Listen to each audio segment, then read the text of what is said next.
Exciting times for us here at Space, the 10th anniversary of Carl Cox's Revolution, and I'm backstage here in the owner of Space's office with Hernan Cattaneo. How you going? Hey, good to see you, man. How are you? Very good, man. Very pleased to be meeting with you and having a chat with you on Lucky Live TV here.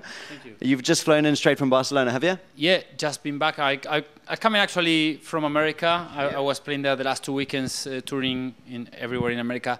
Cool. Stop over for 1 day in Barcelona where I live, and then now off to Ibiza. Good stuff. And you're glad to be here, of course? Of course, you know, it's Carl's night. It's one of the biggest nights in the island forever, and this is the 10th anniversary, and it's the first one of the season, so it can't get better than this. Yeah. Do you feel privileged to be able to play at this party? Well, of course I am. You know, like as I said, it's one of the biggest nights in the islands for all the years we've been coming.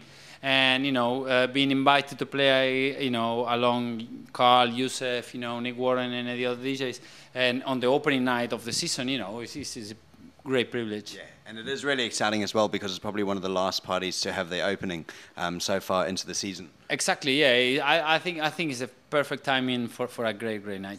Awesome. Cool, and tell us, obviously you've played with the Revolution before? No, it's the first time playing here. I play many. Yeah, I used to play at Space many times, but normally for We Love. Yep. And you know, I used to come and hang around Carl's night for many times. But this is the first time I'm actually playing for him. So as I said, being the 10th anniversary and the first of the season is you know, I feel very honored to be invited. Awesome. Well, we're looking forward to hearing your tunes on the dance floor, playing at the terrace there. What are we going to be hearing from you tonight? Well, I have a lot of new stuff from my label called Sudbeat. You know, stuff that is coming, my own remixes and stuff from other producers I pick up around the world. I'm excited to check them out here at that Space Terrace. And I think it's going to be really good. And then there's different stuff, you know. I normally start deep and housey and then build from there. So let's see how it goes. Looking forward to it. Thank you. Now, you've just come over from the States on a massive tour. Where to next? I'm in Africa on Thursday, then back to Spain. I play in Madrid on Saturday. It's a new club in Madrid called Coco, which I heard is really good. Cool. Then off to South America and Central America, play in Mexico, Costa Rica, then back to North America to do Washington and DC, then San Diego and Texas, and then then back to Europe to do Greece, then a global gathering in England, then you know, all over the place. Summer is like this; it's always hectic, like you are here, there, because you know the summer in the northern hemisphere is parties everywhere. So you want to try to do all the best you can. So you know, sometimes you go from Mykonos to LA to you know, but you know that's good. I'm very busy and I'm happy. Yeah. With all of that travel, I mean, does it ever get boring? You get tired? I mean, what keeps you going all the time? Well, the traveling part sometimes it gets a bit tiring because, you know, you spend countless hours on planes or the airports waiting, delays, this and that. Playing, you know, that's the most fun part of it. You never get tired of playing records. So of course not. You know, I really love this, and I didn't lost any of the you know of the energy of that. Yeah. As I said, traveling sometimes is a bit long, but you know, come on. Compared to any other job, we DJs are blessed, so I couldn't complain about that. You're doing what you love every day, right? Of course, yeah, definitely, yeah. And in terms of the remixes and some of your productions, what's coming out next? Well, I'm working with the Sound Exile guys from Argentina on the new singles we're gonna put on the label after the summer, and also we just doing remixes for these Australian guys called Rod Hits that's coming out on the label soon. And then there's a few other remixes we are working that they are going to come on different labels. The ones that come on the Monique Music that we are really happy with it. Yep. And then, as I said, many other stuff that we are working at the moment. So it's been very busy. May slow down a bit during the summer because I'm like constantly traveling, so it's a bit difficult to get into the studio. But we've been doing a lot of stuff in March, April, May. So now we are ready for all that's coming. Good stuff. You've done all the preparation, gotten yourself ready. We try. As much as you can. Exactly. Awesome. And you and I were chatting earlier about a little interesting story about your Pasha residency in Argentina. Yes. Tell us about how that all came about. Well, the Pasha has a long story in South America. They started in 1993, and I was lucky enough to be one of the first resident DJs they had.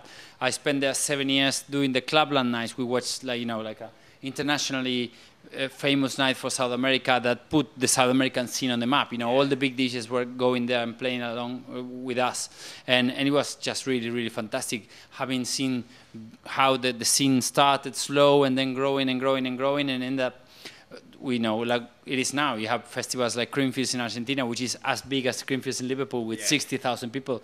So, you know, having experienced all this growing of the scene has been amazing. And now I don't live in Argentina anymore. I don't play for them anymore. But, you know, I still go back to play once or twice a year for the festival. And it's amazing to see, as I said, how the scene changed so far and got so big.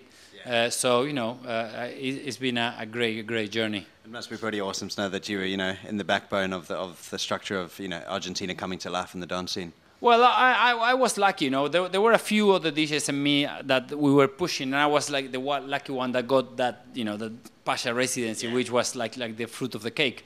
And then, of course, you know, it's been great because since all the international DJs were going to play there, you know, I had the chance to play along them, you know, and then spend some time with them and make friends. So then, in the late 90s, when I went to Europe, you know, I was already kind of friends with most of them. Then they held me back, and you know, it was a really good position for me. Awesome, sounds great. And tell us, obviously, how long have you been coming to Ibiza for? Oof, probably 13 years or so. 13 years. Yeah, I remember I started playing for Pasha with Paul Oakenfold, and then I was Cream resident at Amnesia, you know, along Youssef and all the guys. We were doing like every Thursday playing at Amnesia. That was amazing because, again, you know, that I back then I was like a almost completely unknown South American DJ, and having the chance to be exposed to the Ibiza crowds every weekend for 14, 15 weekends is you know, such an amazing experience and such an amazing exposure. So it was perfect for me. It's been a great 13 years coming to Ibiza. It's been. And do you actually get to spend some time in Ibiza, or are you always flying in and flying straight out? Well, it depends on the moment of the season. If it's like in the middle, like July, like now, it's a bit difficult because, as I said, I just come back from America and then tomorrow I'm in Africa, so it's difficult. But sometimes if you come early, like late May or June, early June or late September, you have gigs around, then, you know, you can come and stay 3 or 4 days, you know. I used to spend the whole summer basically here and traveling from all the places, but now, you know, I have a family as well in Barcelona, so I try to divide my time between all of this. Yeah, totally. And in your 13 years of coming to Ibiza, what would you say is your favorite thing about Ibiza? I think that the freedom of spirit is always been the best thing. Like, you know, regardless what you like, if you know, different kinds of music, different kinds of things, the spirit, you land here and not you, I mean everybody that lands in here feels like, you know, it's just a great place to feel free and do whatever you want, you know, and I think this is in a good way.